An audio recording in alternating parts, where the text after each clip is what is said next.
This is your channel, so how do you want to run this today? All right. Well, we'll do a nice little intro again. Welcome to Demigods Anonymous. This is the sixth. Is this our sixth live show? This is our sixth live show. That's actually crazy. Okay. It'll be 10 by the end of this. This is our sixth live show. Today we are talking about The Lost Hero by Riordan, the first book in the Heroes of Olympus series. And yeah, I am Kenzie from Kenzie Lee T, obviously. I talk about books and I make Funko Pops and I love Percy Jackson. And then you guys introduce yourselves. Are you wearing a Wicked sweatshirt? Me? I'm actually wearing a New York sweatshirt. Oh, okay. I was close. I figured I might as well, you know, if I'm not going to wear my Camp Half-Blood shirt, I might as well do something Percy-ish related. So I'm wearing a shirt with Aang on it, and he is an airbender. So superhuman powers, you know, we got that. I love this shirt so much. Anyways, so I'm Margaret. I have the channel, The Word Nerd, and I talk about books and comics. You will hear me talk a lot about Batman and Percy Jackson. I think that might just be my brand. Yeah, no. So And Catwoman. Oh yeah, lots of Catwoman, but people don't. It's harder to get Catwoman into the conversation. Yeah, I don't really have a problem with that though. So I mean. I am Min Kobayashi. I run the channel Min Kobayashi, and I talk about fantasy and classics mostly, as well as science fiction and lots of other genres as well. I'm kind of all over the place. And this is my roommate Rachel, who will be joining us as a guest host today. Hello. Hello, roommate Rachel. I'm not part of the booktube community, but I recently read the Percy Jackson series. I think I finished The Lost Hero like a couple weeks ago. And now I just finished Son of Neptune, and I'm reading them for the first time. So Kirsten thought it'd be fun to have me here. Yes. Yes, that's nice. Mm-hmm. Okay. So I didn't prepare anything to talk about because I literally just finished. So Your job. Can you guys hear me like this real quick? Because the headphones are bugging me, and I wanted to see if it would work without them. Okay, cool. All right. Yeah, I have not finished. I was just showing Kenzie. I have that much left. Yeah. I've gotten to the point that Jason has passed out for the second time in the book. They just got to Chicago and they are flying through the sky right now. I am not that far in. The audiobook literally came in like yesterday, and I was like, Why are you listening to an audiobook? Because when I first started, you still had the book, and I was so I got it from the thing, and I didn't give myself time to read like a 600-page book. That was an audiobook, and then it was supposed to be in like all last week, and then it finally came. Yeah. It was like available soon for like 8 days. It's awkward. Yeah. Yeah, I attempted to try and read this one, and then I saw that my little sister had the graphic novel version, and I was like, oh, we ain't got time for the big book. Let's just go for the little one. If I had started it this morning, when I was supposed to start it, I would have, but then I was researching live stream options. So I have, oh my gosh, I only have like 40 pages to go. So frustrated with myself. Good, though. You've read it before. We're fine. Yeah. So okay. So speaking of having read it before, so actually, I think we should get Rachel's impression real quick about like what it's been like for her to read it with a crazy Percy Jackson fan sitting next to her. What is your general impression of the book as a first timer?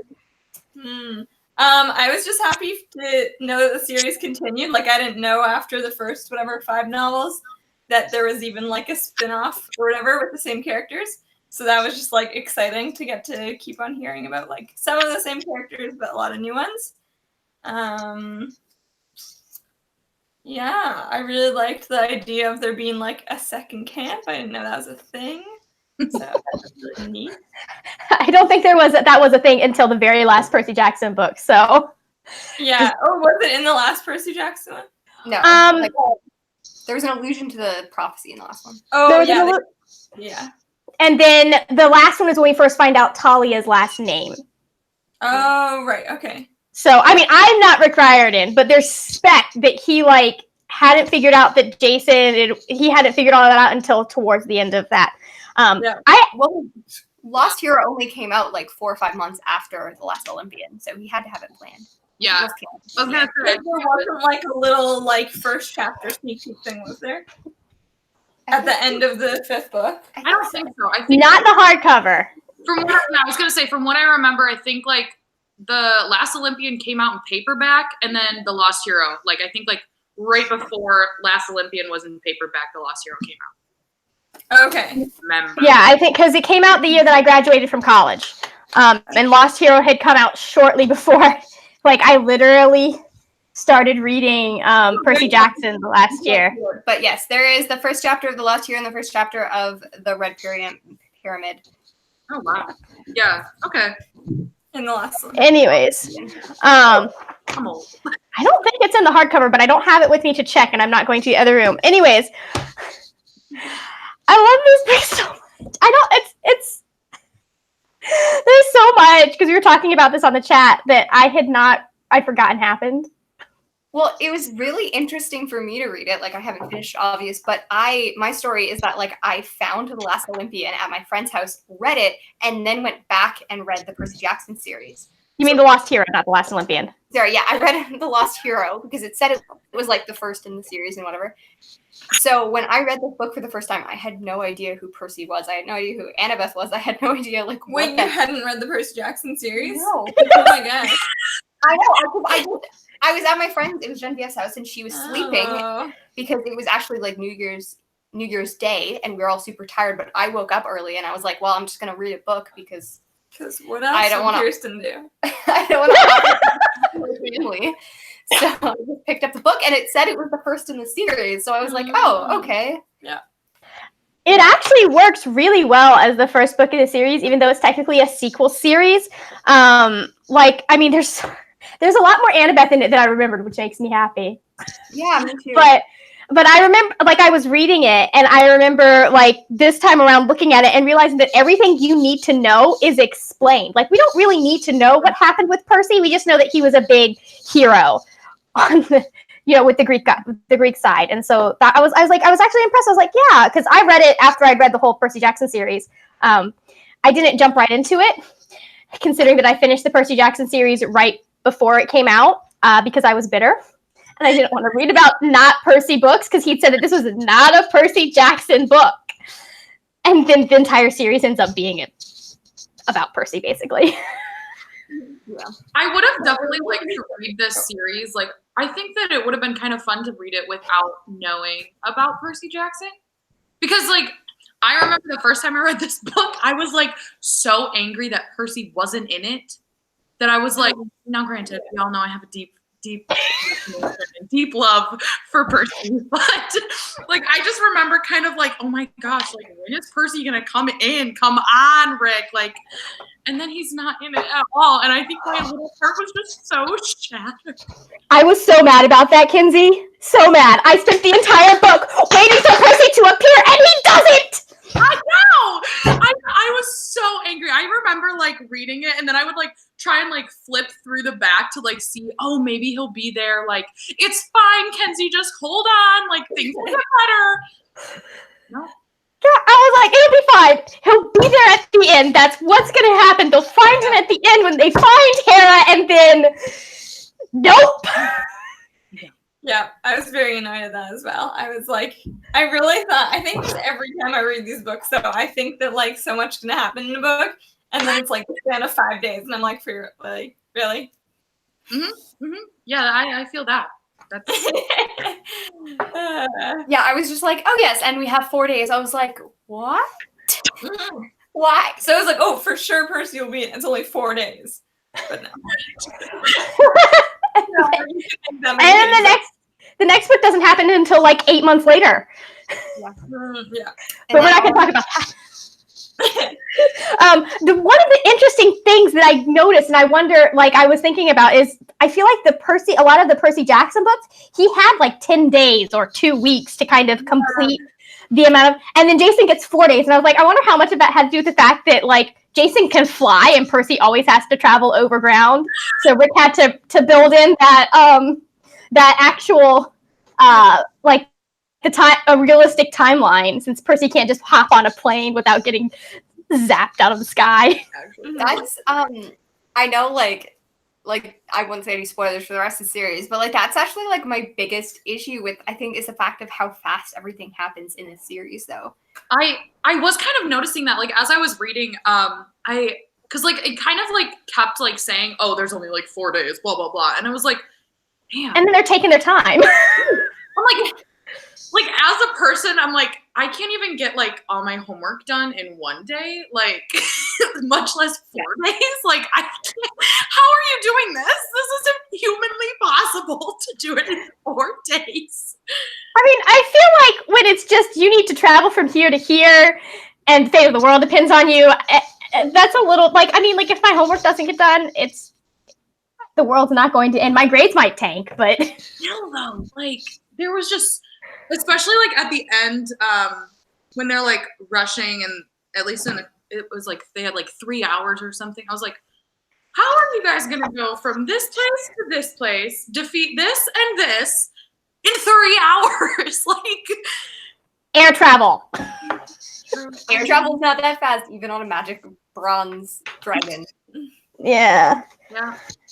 And Well, I think it was at least good that he had the 2 final locations like were close together. that is true. They took a lot more breaks than I would have taken though for I mean like for someone who they have 4 days to rescue this goddess.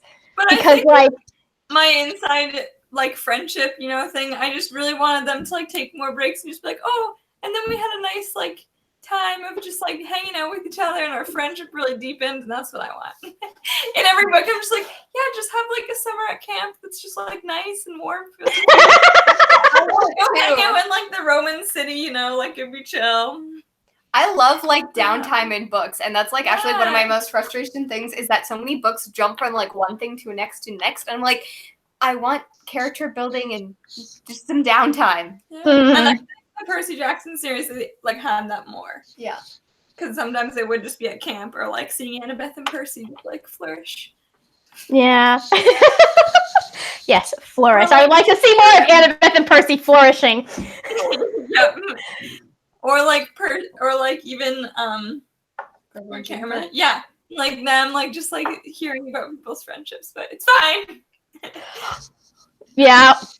One of the things that I actually ended up highlighting, this book, more than the Percy Jackson series, is a lot more about the team than it is about the one character. Because even at that final battle, even though like Jason's having the big battle with the giant, everyone was still involved in that, and we didn't really see that in the Percy Jackson series. I was like, oh, it's a level up. But I feel like I remember reading that when reading the Battle of the Labyrinth, even though it's first person, you still like get a kind of scan of what everyone is doing in that battle, which is harder because it's from first person. But Well, yeah, but it was more like because there was a moment in that one where Jason, Piper, and Leo was talking about the fact that they all looked at each other and they knew what they had to do, and they all had an important part in like that particular battle. Whereas in like the Percy Jackson series, even at the very end, almost. A lot of it was until he realized it didn't have to be one-on-one, it ended up breaking down to one-on-one. yeah. Whereas in this one at least, it's taken and like it's the 3 of them at one problem versus Percy against the world. Which I just think is the nature of the fact that it's like a 3 perspective versus it being one perspective. But yeah. I like that. I'm the only one that has a lot of like issues with the Piper character. What are your issues? We gonna fight. I'm just kidding.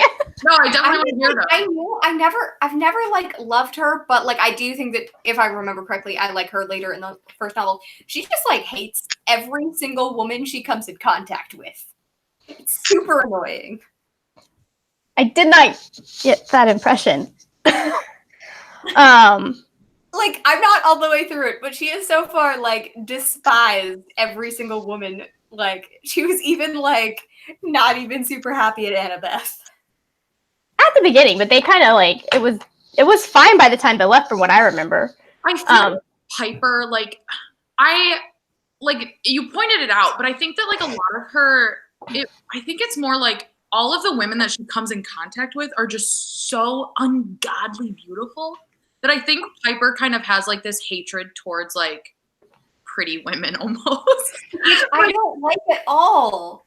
But I think like it also like I'm not like it is problematic, but at the same time like I feel like it's very Piper.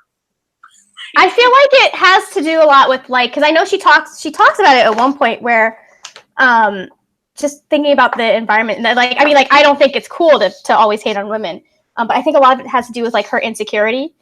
Yeah.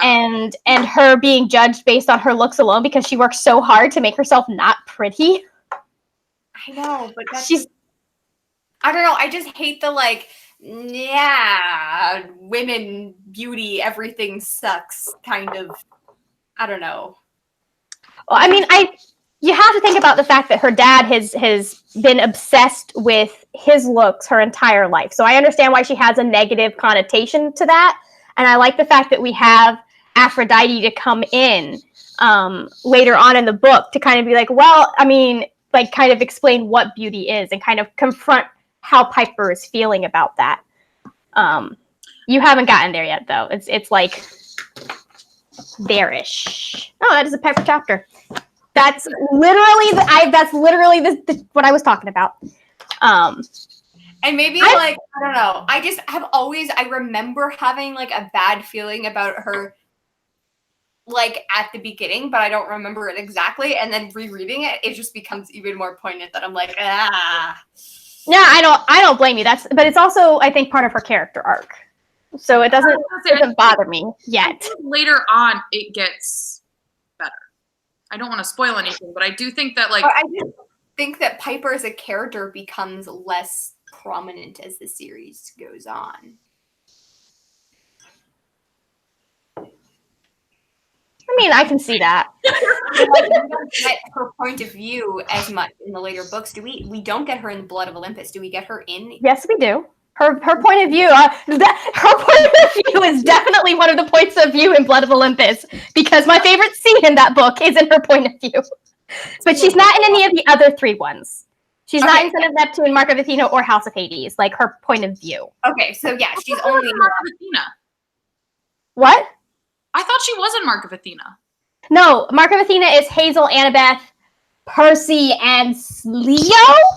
Yeah, Leo. I feel like Leo's in all of them. That isn't this one. Anyways, but what I remember is just like, I feel like when you don't get her perspective as much, it's like her outward action isn't very negative toward women. So it's you know what I mean? Yeah. Mm-hmm. I also realized that, I realized when I was thinking about that, this book came out like 9 years ago. Mm-hmm. That's true. There definitely were some places where I was like, yeah, you can tell this was earlier Rick. Yeah. It's not it doesn't have quite as much as the Lightning Thief did, but you can tell it's earlier Rick. Yeah. I was actually really impressed though that he brought up the distance that Native American and Indigenous people can have from their background or try and find from their background because of the way that they've been treated by society. I mean, it's not. I thought that was really good as well. I do think that he did a pretty good job with that. Yeah. I mean, I definitely think that there's always room for improvement, but I do think that like he did like with the whole Native American and Indigenous people. Like I felt like there was some pretty. Yeah, he touches on it. There's not room in the plot for to really unpack it, but he does touch on it, and I liked that. Right. That he's like, this is an issue. So that was really interesting. And Leo. What? Okay. I love him so much. Yeah, we need to talk about Leo. I never really noticed. Okay, I kind of did. What am I saying? I think by like Blood of Olympus, I was like, but Leo gets a lot of shit, and I'm not okay with it. Yeah. I identify with Leo's inner voice so much because, like, I continually feel like I'm that third wheel with everyone. Like, just everyone. Oh, yeah. I understand. Like, I love it. I'm just like, I feel that in my soul, Leo. He's also the one that has Percy's the humor Yeah. They split those two aspects of Percy's personality. Jason has like the stubborn-headed, stupid heroicness, and then Leo has the humor. I feel like Jason is literally like he's like the brainchild of Annabeth and Percy. I could see that. I've never loved Jason either, so I don't like that. But yeah, Like I feel like Jason's just like he's very, I guess he's like very black and white, which Annabeth can very much be. And he's got Percy's just like, let's go. Let's just make stupid decisions, even though so right. I don't know. I love all of them. So Leo is my favorite of the trio, but I love all of them. Yeah, it's just I don't know why, but I pretty much love all the characters in all the books, mostly except for Jason and Piper. I've never loved. No. Yes, judge her, Rachel. Judge her. I liked Jason. I like Jason grew on me a lot during the series, but yeah. But I don't like the amnesia plot either. I guess either that probably contributes to it. It's just like it makes it hard. I do not like the amnesia plot. It's a whole plot. No, but what I mean, I understand why it's useful, but I find that it's problematic when you're trying to develop characters because they don't have any depth. I just watched Captain Marvel and had the exact same issue. I was like, you have trouble to connect with the character when they themselves don't know who they are. They can be. I did when I finished the graphic novel, I was kind of like, man, it would have been really nice to have a series based off of Jason. Mm-hmm. From before? Yeah, I do think that like by the end of the first book, you don't really understand like him fully as like how his past also goes to like his present. Mm-hmm. Exactly. Yeah. And it's like it's easy to read an amnesia plot when Percy's the main character because we know where Percy's coming from. They should have had a Jason series before. Like how I agree. And I think it also would have been kind of fun to see how like, yeah, we sort of get it later on in Son of Neptune, but I think it would have been really cool to have like a whole 5-book series that kind of showed life in the Roman camp. Mm-hmm. Because I mean, we only really get that camp for like one book. One book. Not even, they're barely there. Yeah. So, yeah, I'm really interesting. I'm surprised he's never gone back to the like Roman camp, really. Yeah. Well, I do think that like from what I remember, like I wasn't a huge fan of the Roman camp, and like I feel like it's always kind of had like almost like a negative connotation. No, but Percy can go and live there with Annabeth forever. Or wait a minute, that's spoilers. So never mind. I'm gonna stop. We'll talk when we finish the rest of the 3 books. Okay. I have thoughts on that though. Oh, speaking of, I just want to put a pin in this. Like, we can't really fully discuss it right now. But I did think it was interesting because I didn't notice it the first time that Hera gave Jason a person as well to have kind of be his anchor to his memories. And that was Talia in this particular book. That is true. Yeah, I definitely didn't make that connection the first time I read the last. I didn't know it was going to be important the first time I read it. Yeah. So. Well, I'm gonna leave your live show, but it was nice being a guest. Thank you so much, Rachel. We enjoyed having you. Thanks for coming. Yeah. I'm just gonna keep your laptop. That's fine. Can we talk about how hard, like how did he figure out how he was going to do a 3-perspective plot that goes so, like, you don't really notice it as much in this one, but I know in later books, it's like the perspectives match up so perfectly with what's happening, and I don't understand how he did it. Like, it blows my mind every time. I just think that being a good writer.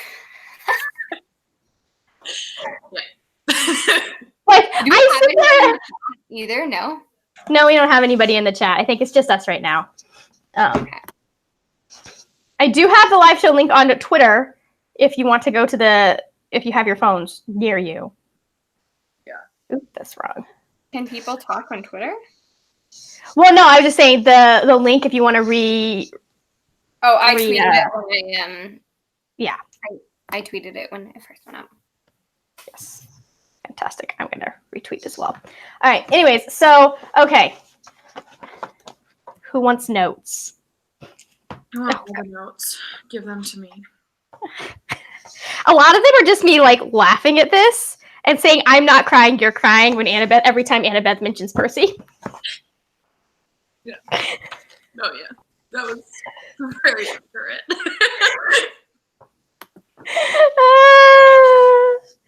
But, like, what was it? There was something that I wanted to mention, and now I don't remember what it was because I was too busy reading to take notes. Wait. Oh, yeah, I know. Annabeth always knows how to make an entrance. That's one thing for sure. Everything about is about Annabeth. Queen. Oh, okay. One of the things, it was interesting. I don't know if we touch on it later, is they're talking about the fact that the Roman side, like, no one talks about it, and they've actually hidden the stories, like, made the myths confusing because they don't want to talk about it. It's on page 277.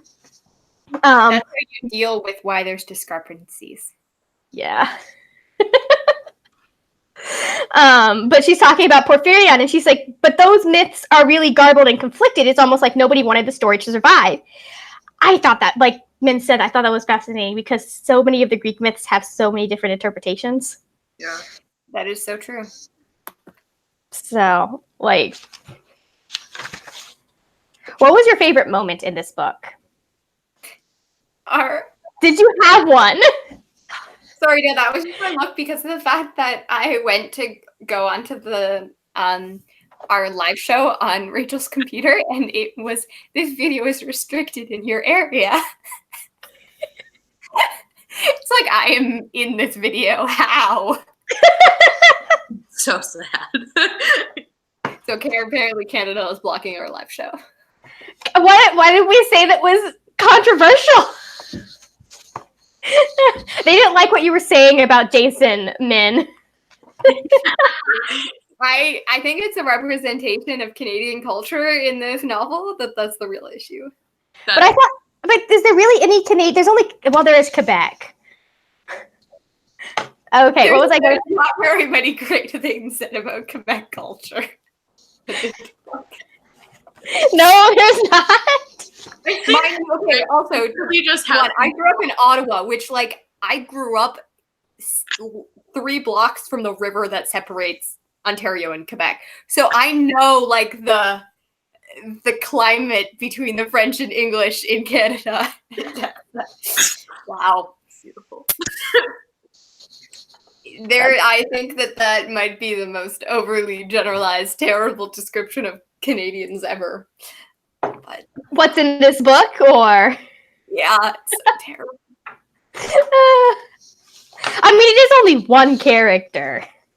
But okay, what was I gonna say? Oh, also, I love how he'll just throw things in for foreshadowing, because they talked about who are they talking to? When they're talking to Medea. I don't know how I forgot both times that it was Medea. Because every time I'm like, oh yeah, it's Medea. But how he'll, like, throw foreshadowing and, like, be sure to never break that blade because it'll be like things will explode. And then of course you know that after that it's Hedda Gabler's or Chekhov's smoking gun rule. It's gonna explode at some point. Yeah. Especially with Leo involved. That is, yeah. Leo likes to explode things.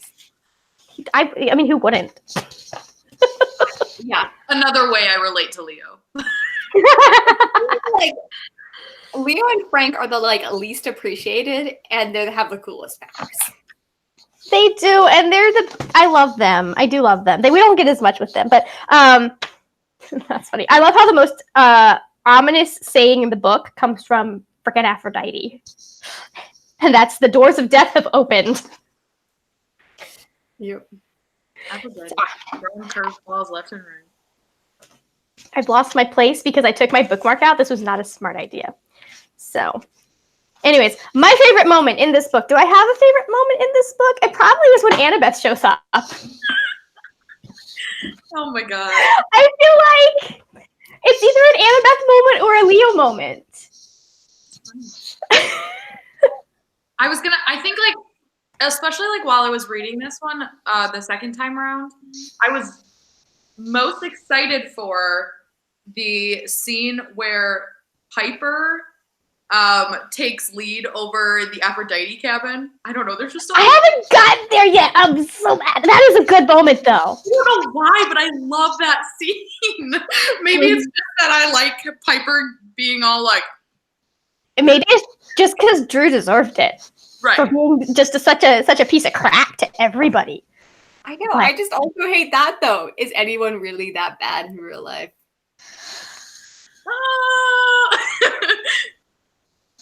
Okay, I haven't got into it yet, but thinking back, my favorite moment is probably when Thalia arrives. Ah, yes. I might have applauded. Yeah. Like, I haven't even, at this point when I read this book, I hadn't even met Thalia yet, and I was, like, in love. She's really... like, I want to name my child after her. I love her so much. I loved that moment. And, like, she just is like, oh, it's you! It's your... And Jason and inanimate objects, they just don't like him. He ate a stapler. There's the brick later on. Also, like, novels that I want is just Hunters of Artemis. Yeah. Such a great, even if it was just like a short story. Book, just just Thalia all the time. That would be really fun. I love the Gray siblings so much. They remind me of me and my brother. I do love them. They have such a great relationship. And such a great dynamic. Like, they love each other, but also they're not afraid to, like, take the piss out of each other. And I like those kinds of relationships. Mm-hmm. Mm-hmm. Where you can kind of have that kind of antagonistic teasing. Yep. But also, like, you touch my brother and you die. Yep. So, I also, thinking back to favorite moments, when Piper is visited by Aphrodite for the first time. And she like changes their clothes.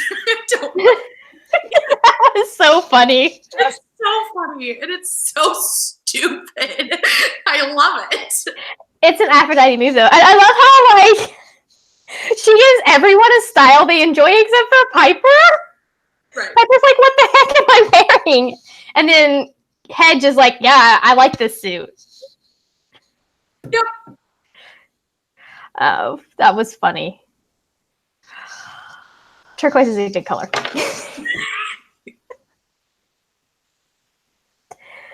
All right, so I think of the three of them, I think we can agree. I feel that we can agree that like Leo is everyone's favorite on this live show. No, yeah. Leo is incredible. Although I must say that I don't like fully fall in love with him till Market Athena. Yeah. He has a too much falling in love with random girls. See, that's another part of his personality that I identify with because I always fall in love with boys who are way out of my league. Sweet. Yeah. I cannot identify with that whatsoever. No. I mean, typically I need a minute to get to know them, but like, apparently the only boys I'm interested in are the ones that are like twice as attractive as I am and celebrities. Not really celebrities, but like just not interested in a girl like me. Well, shame on them. I know, they're missing out. I agree. They're missing me booty dancing to the Jane the Virgin theme song every time I watch it. Seen that yet? What? Why have I not witnessed that yet? This is something that I need to see in my life. Your time is now to shine. Go. No, it is definitely not happening. Maybe I'll give you an encore. No, I'm not promising anything. I'm not promising anything because you will actually hold me to it in New York. Yeah. Gotta remember that. I'm also expecting Taylor Swift dancing, so. Well, see, the thing about Taylor Swift dancing is y'all will be dancing right along with me. So. Oh, yeah. Oh my gosh. Oh, okay. Anyway. Yeah, I'm not even kidding. Like, I was sitting there in Panera doing this, and then I realized I was in public. I like straight up like dance to her all the time. Like I'm the least obsessed with Taylor Swift in my family. Like I literally can call my family a Taylor Swift cult because like they're obsessed. Like they have theories about her life. They have like posters. They have like multiple CDs. They're like in the first 3 days after Reputation came out, my sister-in-law bought 3 different copies of the CD. Fully obsessed family. I am more of a casual fan, which is sad because I would really love to like actually meet her, but she's never gonna notice me because I don't tweet about her constantly. I don't talk about her enough for anybody to really know I'm a Swiftie. I'm just like, yes. I enjoy her music, but most of the reason I just like, I wouldn't say that I'm even necessarily a fan of Taylor Swift. I'm just a fan of like her music because it has so many memories because like my family is obsessed. Yeah. I like what she like has to say about like believing in yourself and a lot of that, and I feel like she does a good job of communicating that. And I really liked what she started to come out and like actually view her political beliefs. Right. Because we're not entitled to them, but I do think that when you're a celebrity, you do need to like you have a voice, you should use it. Yeah. Although controversially, I don't like Me, the song. I like it, but I have issues with it. There's too much goo, rainbow goo in it. The rainbow goo was a little off-putting. It's not my favorite music video, but I did like the fact that it seemed to fit with the song more than her last, like all of her Reputation music videos. A lot of them, I was just like, I know, but it seems somewhat more her still. I don't. Yeah, like Delicate. I have between her and Panic at the Disco. I wanted like, I don't know, a lot more angst because it's them and they're my queens of angst. So yeah, no angst in me. Nope, there is not. We need some angst. That's. I mean, there is at the very beginning. Oh my god, yeah. No, it's so funny. People have been like, "Oh, she's just like a diva in the relationship," and blah blah blah. I was like, it's clearly that they were arguing about something, and he told her to calm down. You don't do that when you're arguing with someone. Like you don't start calling. Like when you are in the wrong, you don't start saying, "Hey, you're being too dramatic about this issue." Like clearly is what's happening, and people are like, "Oh no, she." Can you tell I get told that a lot? Oh my god. Like, I'm sorry, you just don't like what I'm saying to you. It's not that I am being a drama queen. It's that you don't like what I'm saying to you. You're acting very Piper-y right now. So, no, I was like not reacting enough. They're like, can you like be a little bit more? Oh my god. I have 2 options. I'm either really mad about something or I completely shut down. No, yes. Okay. Not the I best. have a degree in counseling.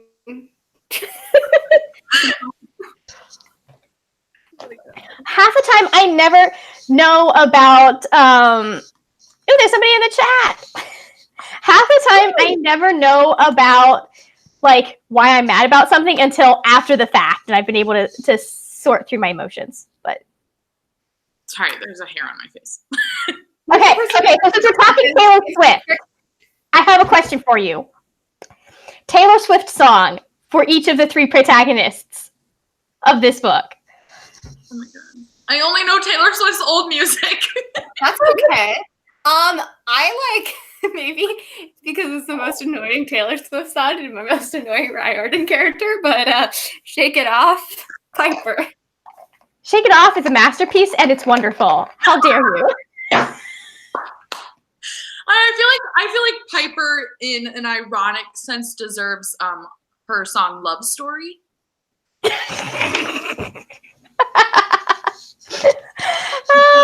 think that one's just really, really Piper. You know. I feel. What's the one that has Superman in it? Oh, there's all of my Taylor Swift CDs are in the other room. No. It's the song with the army one. Or there's there's one where she talks about he's got a briefcase and it's been a long time since Ours. No, that's not it. Ours is the one of the army one, but it's not the one I'm thinking of. I don't think. Maybe it is. because it never talks about the army in the actual song. It's just in the music video. I remember that one came out, I think, when my friend's husband was deployed. I was like, oh, ouch. Okay, hold on. I actually have to look up song titles. Who's in our chat that I can't see? It's Library of Tomes, who I don't know your real name, but hello, thank you for joining us. Do you have anything to say to What us? is, especially about any of the characters? Let's see. I found song titles. Okay, so I'm. No, for actual legit reasons though, I think Piper is just like the kind of person who's just like, I've gone through a lot of crap, but I'm just gonna like shake it off and like. See, I feel like Leo is more of a shake it off person because it's so goofy and funny, especially and he's just like, you know what? Nothing can get me down. Jason is definitely gorgeous though. Oh my god. Let's see. Have a less love for that boy. I don't know. Who could also be Sparks Fly. I can do it. Or Enchanted. Yeah. For Jason or for. Oh, but like later on, Leo, Begin Again. I like that one. That would be a good one for Leo. You need to listen to these songs. Oh, Kinsey, I finally listened to the Lightning Thief soundtrack. And? What do you think? It was the worst thing I've ever listened to. I can't believe I exposed my ears to that. I can't stand it. Careful, I might. It was amazing. Throw some holes at you. Go ahead. Listen, you, me, in a back alley in New York, we'll duke it out. Let's go. I don't care. Although I do really want to do, when we do our like collabs, do a thing like going to places that like Percy went. Yeah. That sounds like fun. I liked that idea. A lot. I agree. It's a very good. You can just reenact it with our godly powers. I think, aren't we all kids from Athena? What even are our godly powers? I'm Apollo. You're Apollo. Yes. I've always personally identified with Hades because of my dark soul.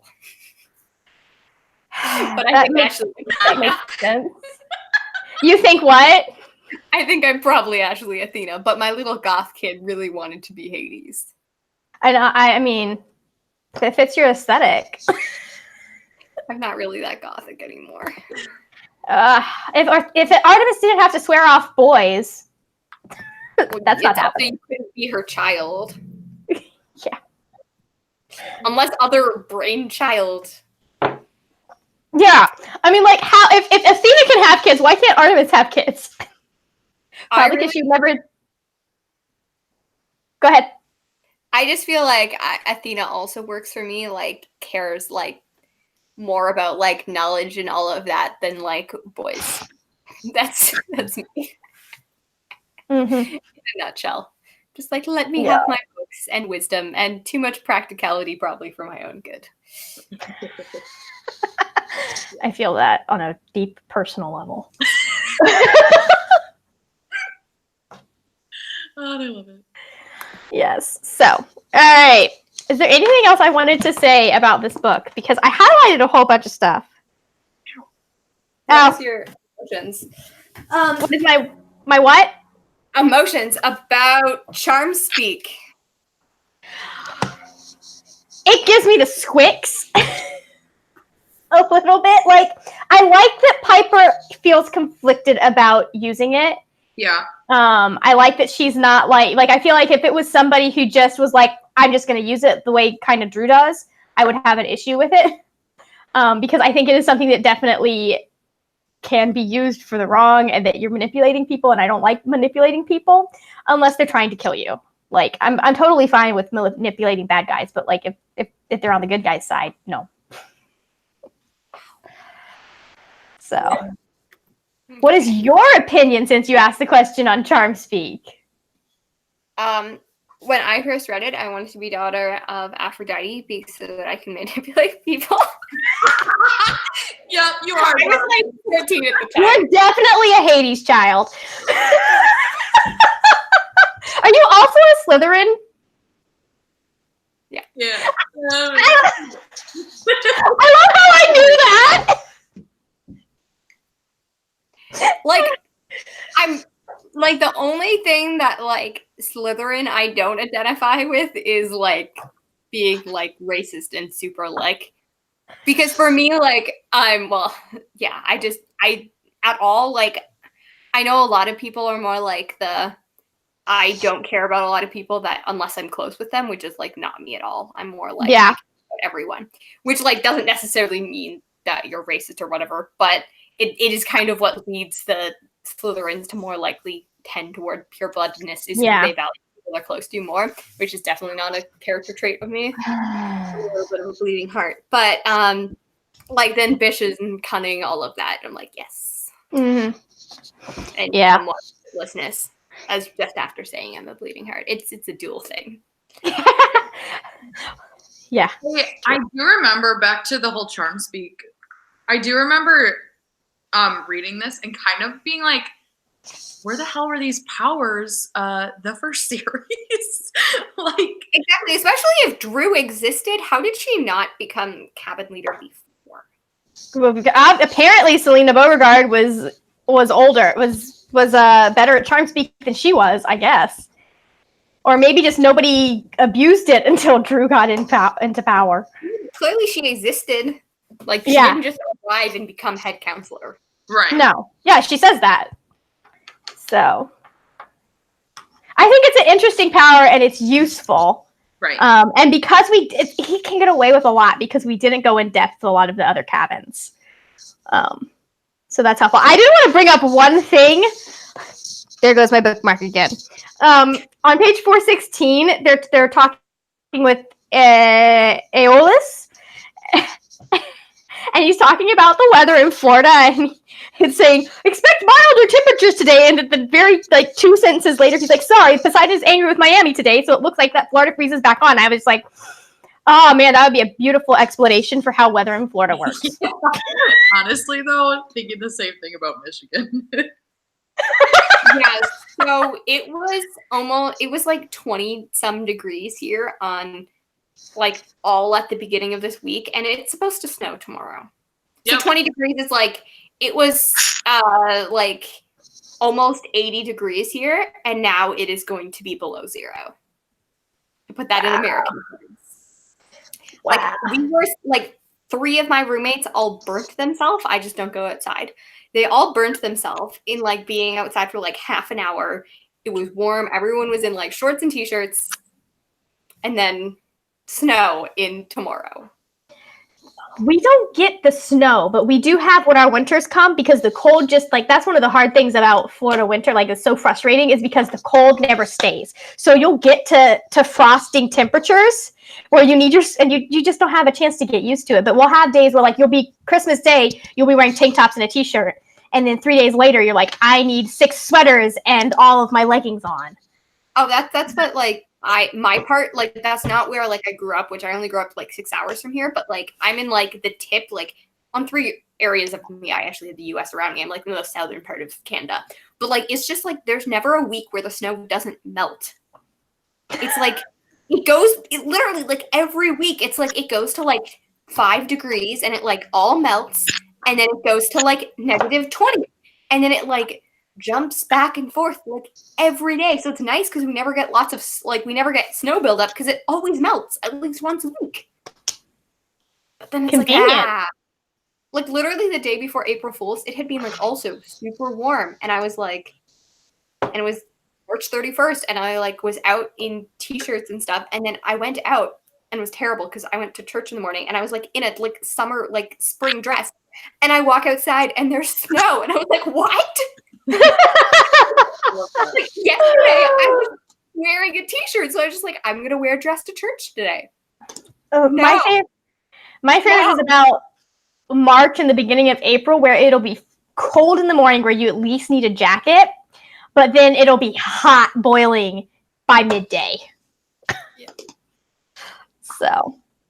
Yeah, I don't ever want to live in Florida. Thank you for clarifying that. I don't think I could ever live any further north than Florida. I would probably turn into a popsicle. It just consists of being miserable all the time, but also just staying inside. I have deficient vitamin D because I never go outside.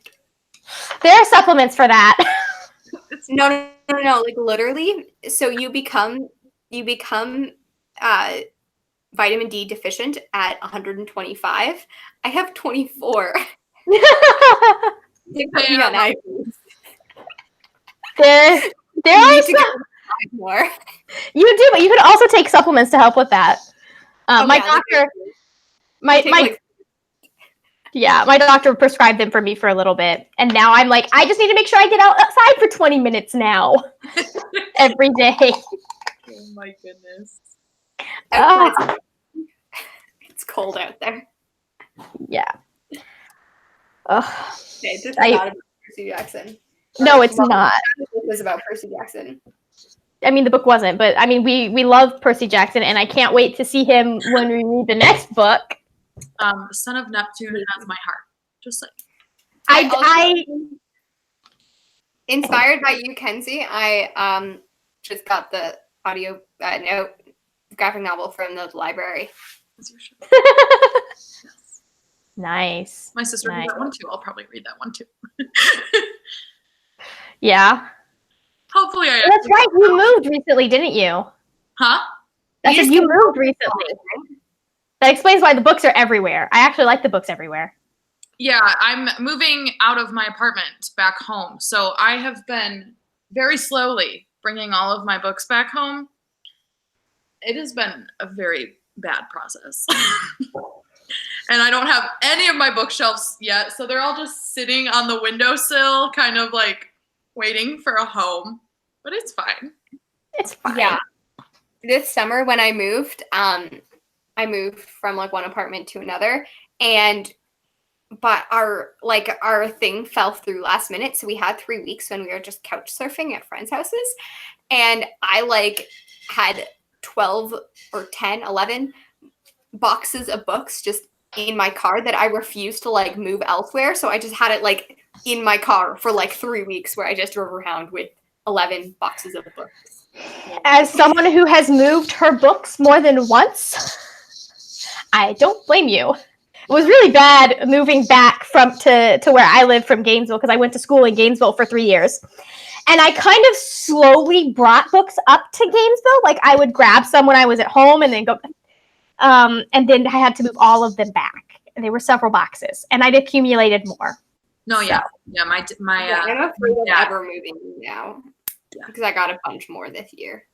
Yeah. Because I knew I was actually going to be staying here because I started limiting, because I had to move like 3 times because I moved from dorm to an apartment that I was subletting for the summer, and then I didn't have a house for 3 weeks, and then I moved into another house. So I was like, I knew that I was going to be moving a bunch, so I didn't collect books like in the really spring or summer last year, but then I was like, oh, I have a house now, I can buy books again. Yeah. My dad actually forced me to bring all of my books home before my family went and helped me move out so that he didn't have to carry the books down 3 flights of stairs. You know, I just brought a whole like massive library down. It's fine. It's fine. I got my exercise in for the year. That's why I haven't bought any new furniture, because I know at some point I am moving out of my parents' house. Yep. So proud. And I don't want to buy new stuff until I know what space I'll be moving into and what I need. So, all right. Do we want to talk about next month's live show? Yes. Yes. On the 25th we're doing? On the 25th. And when this show is over, I will be putting up a Twitter poll for you guys in the audience You probably will see it on Twitter before you see this video, if we're going to be honest. But to see what time works best for you guys. We are between 6 p.m. Eastern and 9 p.m. Eastern, and both of those work for us. So we wanted to see when you guys would be more likely to tune in. There also will be a link I'm posting to a form if you want to co-host, join us as a co-host like Rachel did for our live show next month. I just don't have the link for that at the moment. When I do, at some point I will get it to Kenzie soon, like today. So it will be in the, hopefully, can you add it to the description? Yes. Cool. I sent all of the information to you, and then I was like, whoops, I forgot that part. Yes. So. And the next month will be on my channel, correct? Yes, next month will be on Min's channel. Yeah. So excited. So. Awesome. And all three of us will be at BookCon. Yes, we will! I still have to book hotel tickets, plane tickets. Hotel's fine, guys. Hotel is fine. Yeah, it's okay. Panic only set in for a brief moment. That was what. I was like, we better not be homeless in New York. Please. I hope not. If we are, there's going to be some issues. Never mind. I'll tell you guys that in a bit. But I was like, oh, let's get into details. But no, let's not do that. In public spaces. This is where we will be. And everything. Please. Yes. Yes, come say hello if you are at BookCon, because I like saying hello to people. And I am a hugger, so if you are a hugger, I appreciate hugs. If you are not a hugger, it's fine with me too. I'm a hugger as well, but please don't hug me unless I know that you are coming at me. That is true, because if you try to attack me from, I almost punched my best friend once in the face. Because we were opening at, when we used to both work at Chick-fil-A, we worked the opening shift, which is 5 a.m. in the dark. Yep. And so she came up behind me and did this number on my ribs. And I was like, no, yeah. And she's like, I'm a consensual hugger. Yes, definitely ask first. Consensual hugger. But I know a lot of people like, I just want to get that out there. Yeah, I was like, I almost hit you. She's like, yeah, I remembered you had a black belt after I poked you. I love that. Okay. All right. So, bye. Bye.